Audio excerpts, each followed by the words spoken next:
Hi friends, welcome to my channel Canadian fragrance. I am Geetika और आज हम बात करने वाले हैं आरईएसपी के बारे में। It is registered education savings plan. ये कनाडा गवर्नमेंट का सेविंग प्लान है जो इनकरेज करता है बच्चों की हायर एजुकेशन के लिए कुछ अमाउंट सेव करके रखने के लिए। अगर हमारी फैमिली में कोई हमारे बच्चों की या हम खुद अपने बच्चों के लिए कुछ एजुकेशन के लिए सेव करके रखना चाहते हैं तो आप इस प्लान में मनी सेव कर सकते हैं। सो आइए इसके बारे में डिटेल में चेक करते हैं।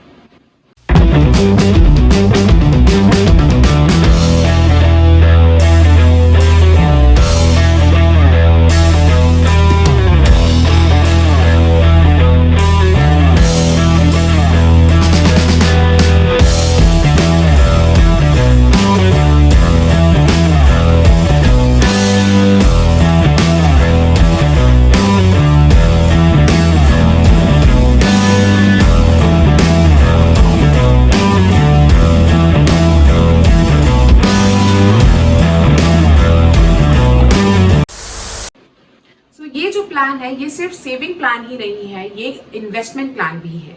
इस प्लान में हमें दो बेनिफिट्स होते हैं। वन, गवर्नमेंट हमारे कंट्रीब्यूशन का 20% मैच करती है every year as a grant. This grant is known as CESG।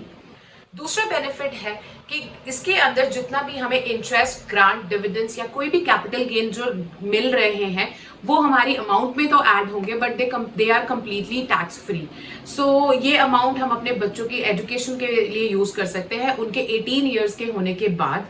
And this can be used up to 36 years of their as.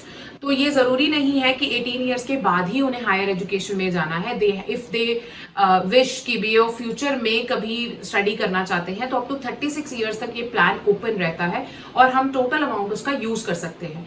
इसके अंदर जो कंट्रीब्यूशन है वो सिर्फ 30 ईयर्स तक ही किया जा सकता है। Maximum contribution in the life time of this plan is maximum of $50,000। तो $50,000 से अगर हम कुछ भी ज्यादा इसके अंदर इन्वेस्ट करते हैं तो उसके ऊपर हमें पेनल्टी चार्ज होती है and which is very high. So ये हमें ध्यान में रखना होता है when you keep on saving in this plan. अब गवर्नमेंट जो हमें ग्रांट देती है that grant is 20% of your contribution और $500 in year whichever is less. तो हम अगर $100 अ मंथ सेव कर रहे हैं so 100 into 12 makes $1,200 contribution in 1 year and 20% of that is $240. So $240 और $500 whichever is less is 240. So government हमें उस साल में $240 का ग्रांट देगी। जो बैलेंस रूम है ये नेक्स्ट ईयर में यूज नहीं किया जा सकता है। अब इसके अंदर कि अगर आप कंट्रीब्यूट कर रहे हो so contribute to get the maximum grant. अब जो ये ग्रांट है ये in the life time total $70 to $100 का ही मिल सकता है एंड 1 ईयर में $500 से ज्यादा नहीं मिलता है। सो इसको सेव करने का एक फॉर्मेट अगर हम फॉलो करें तो हम गवर्नमेंट से मैक्सिमम अमाउंट ले सकते हैं in the short period of time. हमें 18 ईयर्स वेट करने की जरूरत नहीं है। ये प्लान बच्चे की बर्थ से ही स्टार्ट किया जा सकता है, नॉट बिफोर दैट। बट अगर हम बर्थ ईयर से ही उसका प्लान स्टार्ट करते हैं सो वी सजेस्ट कि इन 1 ईयर हम $2,500 सेव करें और $2,500 का जो 20% होगा विल बी $500।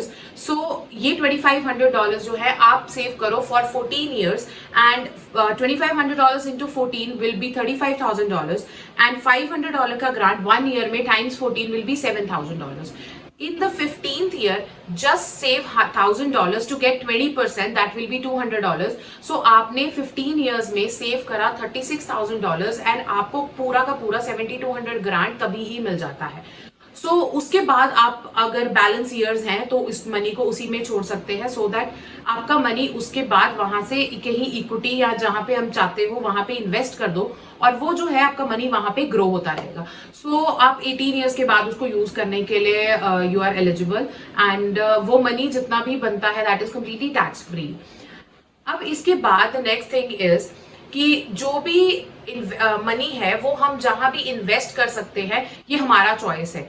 जो RESP प्लान्स हैं वो 3 तरह के होते हैं। फर्स्ट इज इंडिविजुअल प्लान, जिसका मतलब है कि हम ये प्लान सिर्फ एक पर्टिकुलर चाइल्ड के लिए ही ले रहे हैं एंड वो जो अमाउंट उस प्लान में सेव होगा वो टोटल अमाउंट सिर्फ उसी बच्चे की एजुकेशन के लिए यूज किया जा सकता है।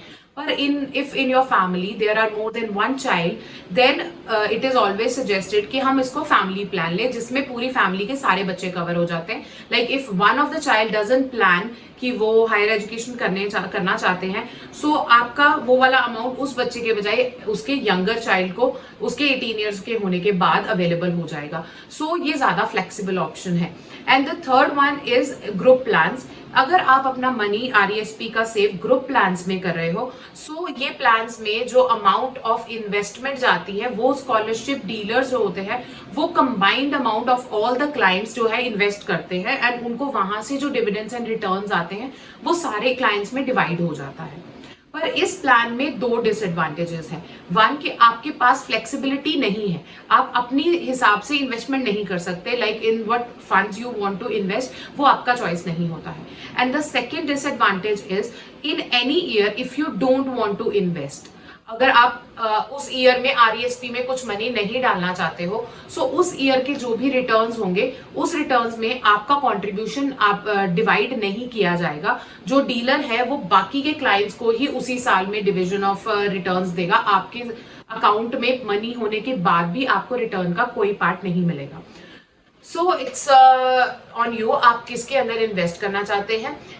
So now comes the pros and cons of RESP. So after the whole analysis, कुछ pros निकल के आते हैं। The first one is that in the whole grant system, आपको $7,200 का एक एक्स्ट्रा ग्रांट मिल रहा है। This is completely your extra money.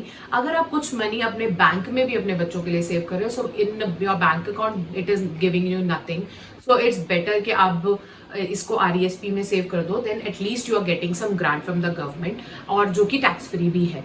So $7,200 is the free money that you are getting. The second advantage is if your family is in under low income group then आपको $2,000 का एक CLB भी मिल जाता है। That is also an another advantage. The another advantage of the saving plan is अगर हम एक हैबिट के साथ कुछ अमाउंट बच्चों के लिए सेव करना शुरू कर देते हैं, so it's not a very big amount that you are saving but at least you are setting aside some amount जिससे एटलीस्ट हम ये श्योरिटी कर सकते हैं कि बच्चों की हायर एजुकेशन के लिए हम कुछ अमाउंट सेव करके रखेंगे जिसमें ग्रांट्स एंड और रिटर्न्स ऐड हो जाएंगी। तो it will be a big amount that the kids can use for their higher education and उनको अपनी हायर एजुकेशन के लिए कोई लोन्स और डेट्स में नहीं जाने की जरूरत पड़ेगी। So this is another advantage that gives you an opportunity to save money for child's education in future. और इस प्लान का एक और एडवांटेज भी है कि आपका जो मनी और ग्रांट्स और टोटल रिटर्न्स हैं वो up to 36 years of age तक यूज करने के लिए it is allowed. So that is a very big flexible time period that you are getting, because अगर हम इमीडिएटली नहीं भी सोचते हैं बच्चों की हायर एजुकेशन का, then maybe in future with their jobs और with their careers they decide that they want to go for higher education and there is some money sitting in this plan, then they can use this amount any time before they turn से 36 years of as. सो ये कुछ pros हैं इस plan के। अब आते हैं इस प्लान के डिसएडवांटेजेस पे। सो सबसे पहला डिसएडवांटेज ये है कि इसके अंदर बच्चों को फ्लेक्सिबिलिटी नहीं मिलती है to use this amount. This amount can only be used for their higher education. What if they decide not to go for any higher education in future, so हमारा जो ये टोटल अमाउंट है इसके अंदर कोई फ्लेक्सिबिलिटी नहीं है कि बच्चे इसको कहीं और यूज कर सकते हैं। The next disadvantage is that there is very limited room of saving. अब हम अगर इससे ज्यादा अमाउंट भी सेव करना चाहते हैं, so that is not allowed. To the maximum 50,000 is the only amount that we can save. और 50,000 से ज्यादा सेव करते हैं तो पेनल्टी पड़ती है। एंड जैसे कि हमने अपने एग्जाम्पल में देखा कि अगर आप 36,000 भी इन्वेस्ट करते हो, सो उससे भी आप गवर्नमेंट का पूरा ग्रांट ले सकते हो। सो आफ्टर दैट अब बाकी का जो बचा हुआ 14,000 का रूम है वो इन्वेस्ट करके भी हमें कोई ग्रांट नहीं मिलने वाला है। सो एक लिमिटेड रूम है जो कि हमें सेव करने के लिए अवेलेबल होना चाहिए, पर है नहीं है इसमें। So the next disadvantage is that there is no life coverage or any other additional riders or advantages जो कि हमें कहीं और मार्केट में प्लान्स और इन्वेस्टमेंट्स में मिल सकते हैं। मार्केट में बहुत सारे ऐसे इन्वेस्टमेंट्स हैं जो कि हमें फाइनेंशियल इंडस्ट्री में रह के दिखते हैं कि जहां पे कि हम अगर बच्चों के लिए इससे कम अमाउंट भी सेव करते हैं तो भी हमें बच्चों का लाइफ कवरेज भी मिल सकता है, उनकी रिटायरमेंट प्लानिंग भी हो सकती है। देन उनके पास उनकी हायर एजुकेशन के टाइम पे एक अमाउंट इतना अवेलेबल होगा जो कि आरईएसपी से डेफिनेटली एक ज्यादा अमाउंट भी होगा, एंड वो भी टैक्स फ्री होते हैं। So there are other plans in the market जो कि कंपेरेबल है, बहुत कॉम्पिटिटिव है। सिर्फ RESP is not the only option that is left.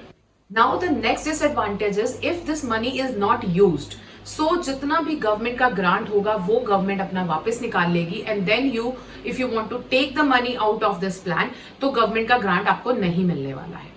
There is another disadvantage that कि अगर हम ये अमाउंट यूज नहीं करते हैं सो ग्रांट तो गवर्नमेंट डेफिनेटली ले ही लेगी वापस, और जो भी हमें ग्रोथ का अमाउंट साथ में मिला होगा वो ग्रोथ के अमाउंट के ऊपर टैक्स चार्ज होने वाला है। सो ये भी एक बड़ा डिसएडवांटेज है कि हमें अल्टीमेटली अपने अमाउंट प्लस गवर्नमेंट का ग्रांट भी नहीं मिलेगा, एंड जो रिटर्न्स हमें आएंगी उसके ऊपर हमें टैक्स देना पड़ेगा। The last disadvantage is to get the full amount of growth from government, हमें minimum of investment एक ईयर का $2500 करना ही पड़ेगा, तभी हमें वो $500 मिलेगा। और $2500 means more than $200 a month आपको इन्वेस्ट करना ही है।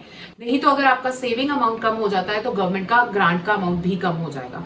सो डेफिनेटली ये आप total in the life time use कर सकते हैं $7200 लेने के लिए, पर still if we compare to all the other investment opportunities, then this amount is very big to save and just to get $500.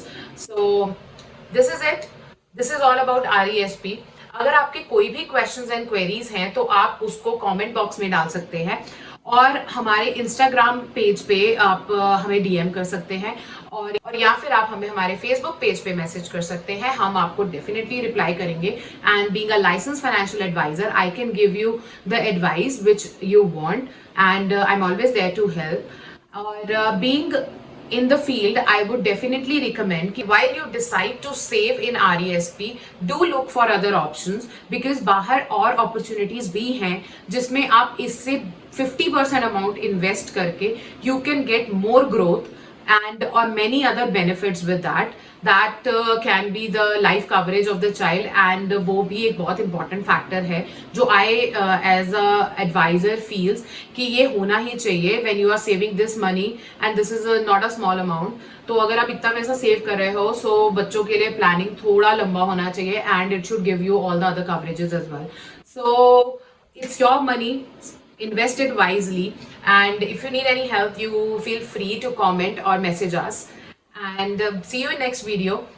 हमारे चैनल को अभी सब्सक्राइब कर दो ताकि हम आपको अपने लेटेस्ट अपडेट्स दे पाए, और अगर आपकी कोई पर्टिकुलर डिमांड होगी तो हम ट्राई करेंगे कि हम उसको भी पूरा करें। एंड मिलते हैं अगली वीडियो में। Till then goodbye, stay safe.